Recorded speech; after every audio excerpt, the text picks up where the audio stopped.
So ayan guys, for today's video, i-open lang natin ang ating Roblox app or yung ating Roblox account. And then pagka-open guys, mula dito sa pinakang homepage, i-tap lang natin yung Roblox sa may upper right corner. So tap lang natin. And dito guys, kung makikita nyo, 0 yung Robux ko. So, para makapag-purchase tayo gamit ang GCash, ang gagawin lang natin is pumili kayo dito ng gusto nyong i-avail na packages. So, maghahanap lang ako guys ng pinakamura. So, ito yung pipiliin ko, yung 30 pesos. Magkakaroon kayo ng 40 Robux. So, para ma-avail guys, tap lang natin yung Robux na gusto nyong i-avail. And ayan guys, itap nyo lang yung payment option. So, ayan guys, dito is hanapin nyo lang yung GCash. So, kung makikita nyo guys, nakalink na yung GCash account ko dito. So, kung hindi pa nakalink yung inyong GCash account, ang gawin nyo lang guys is i-add nyo lang yung add GCash na nandito sa baba. So, since nga nakalink na to, itatap ko na lang dito yung aking GCash account.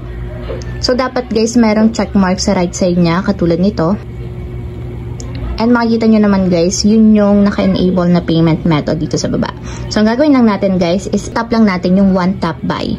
So, dapat guys, merong fund yung inyong GCash account or yung GCash wallet para mag-success yung pag-payment natin. So, at least 30 pesos yung laman ng inyong GCash. Kasi nga, yun yung pinurchase ko, yung 30 pesos.